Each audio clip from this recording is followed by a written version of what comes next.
what that music say? Yes, sir, Amos. That music say good health to all from Rexall.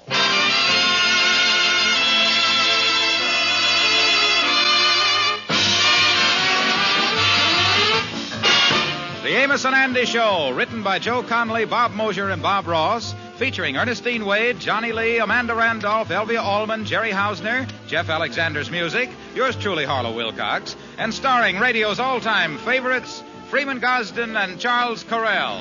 Amos and Andy.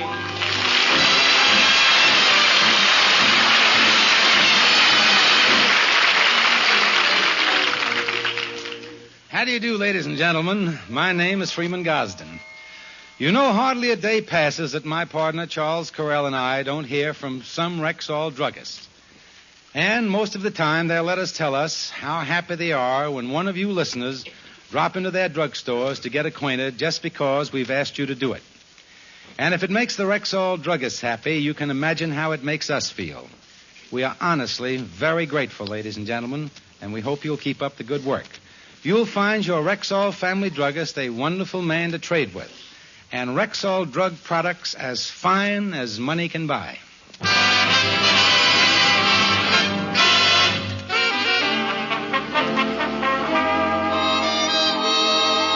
Well, this evening, the Kingfish, Sapphire, and Mama have decided to spend a quiet evening at home.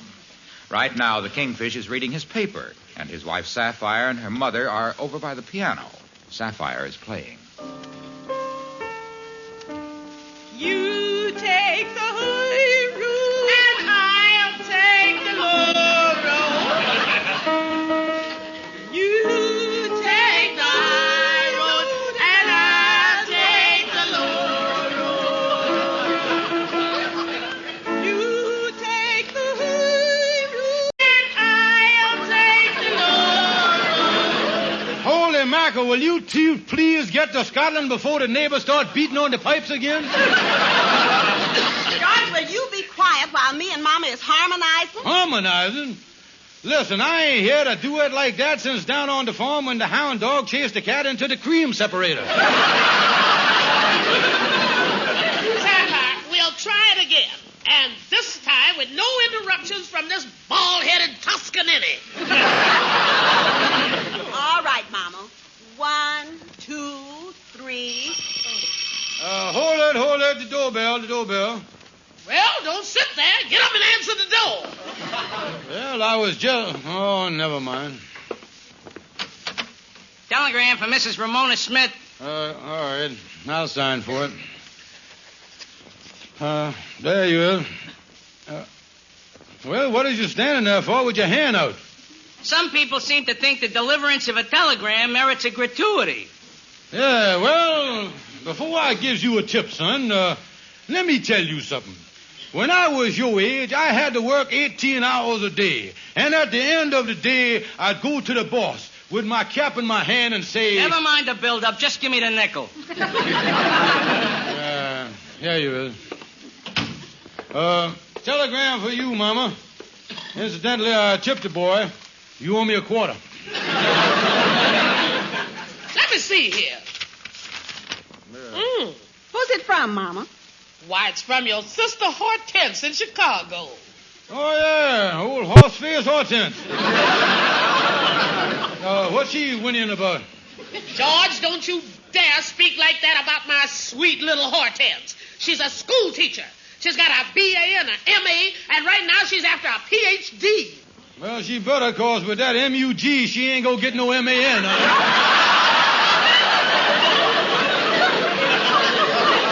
that's enough of that. Mama, what does Hortense say? Well, she's leaving that school in Chicago and is coming to New York to teach school here. She's got a wonderful position. The school is over here on 134th Street. Why, that's wonderful. Hortense can come and stay with us. What? Now, wait a minute here. She can't do it. It's bad enough with 2 women living here. I was getting sick and tired of sharing my bathroom with wet camisoles. George, Hortense is staying here. I say she ain't. Sapphire, I want my baby here with me. Now, she can double up with me, and you, George, you can stay out here on the sofa. George, Hortense is staying here, and I don't want to hear no more about it. You don't want to hear no more about it. Well, you going to hear plenty about it. I'm standing up for my rights. I tell you, this worm is not only turning, but he's sitting up and snapping. Now, that Hortense ain't putting me out of my room. George Stevens, my baby arrives at 9:15 at the station. Now, what are you going to do about it? What is I going to do about it? What is I going to do about it? Well, while you and Sapphires down meeting, I'll get my stuff out the bedroom, all right?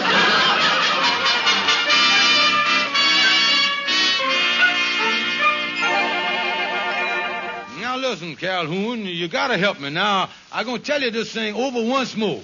You see, it was bad enough with Sapphire and her mama, but this Hortense I've been talking to you about is driving me crazy. I got to get rid of her. Well, maybe you could introduce her to some fella. You know, get her married. What does she look like? Well, to give you a rough idea, when she was born in the hospital, her mama was the only mother in the history that hoped the babies got mixed up. No fella would go for her, Calhoun. They just wouldn't do it. Now, how do you know? This Hortense might just grow on some fella like fungus. Yeah, well, I think I know it's just a big fat stump to start the growth on, too.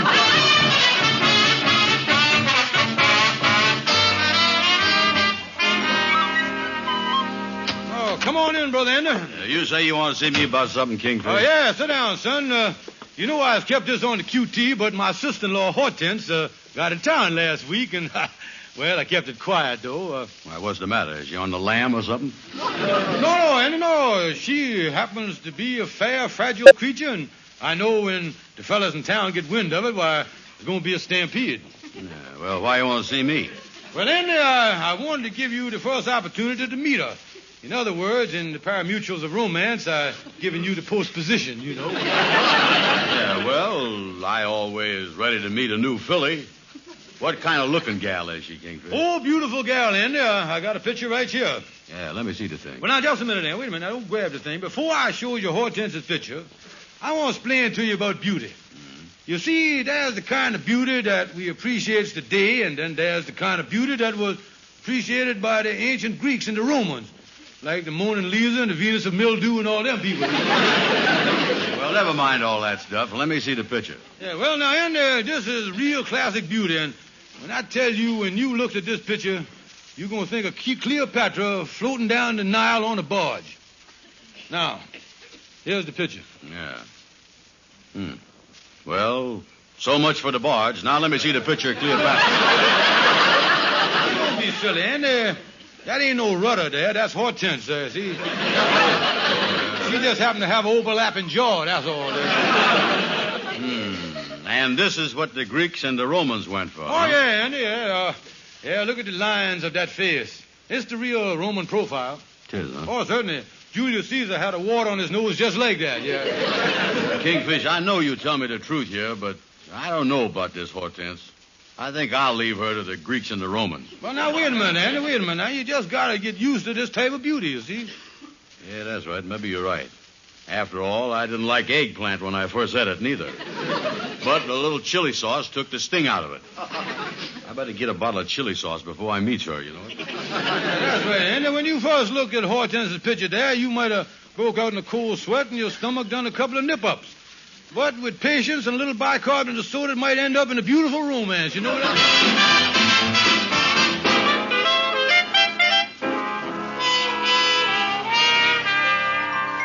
Yeah, that's right, Sapphire. I want to introduce your sister Hortense to Andrew H. Brown. What? Introduce him to my sister Hortense? Why, my sister Hortense happens to be a school teacher. She's cultured and refined. She wouldn't look at a man like Andrew H. Brown. I'm going in and put the tea on, George. Yeah, that's right. She is a school teacher. She's been teaching kids in the 4th grade. I really got my work cut out for me. I got to bring Andy up to the intelligence level that she's been accustomed to here.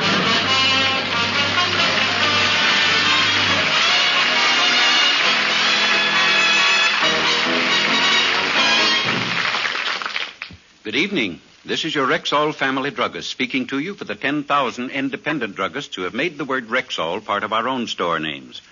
We've done that because we recommend and sell the 2,000 or more drug products made by the Rexall Drug Company. Rexall aspirin is a good example. Scientific laboratory tests prove there's no faster-acting aspirin made. And here's what that means to you. There's no aspirin tablet on the market today that can go to work for you faster than Rexall aspirin. So never ask for just aspirin. Ask for Rexall aspirin at Rexall drugstores everywhere.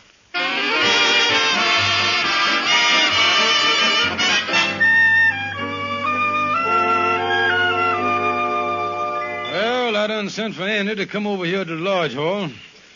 I got to do something about culturing up that boy for Hortense. If I wants to promote a romance and get her off of my hands, he got to have culture. It's going to take, Well, hiya, Kingfish. Did you send for me? Yeah, wait a minute. Don't call. Just stand there in the door where you is, Andy. I want to size you up. I want to see how much culture you got. Mm-hmm. You know, Andy, seeing you standing there with your elbow out of your coat and the hole in your derby and the slits in your shoes there, I realize that you got more ventilation than you got class.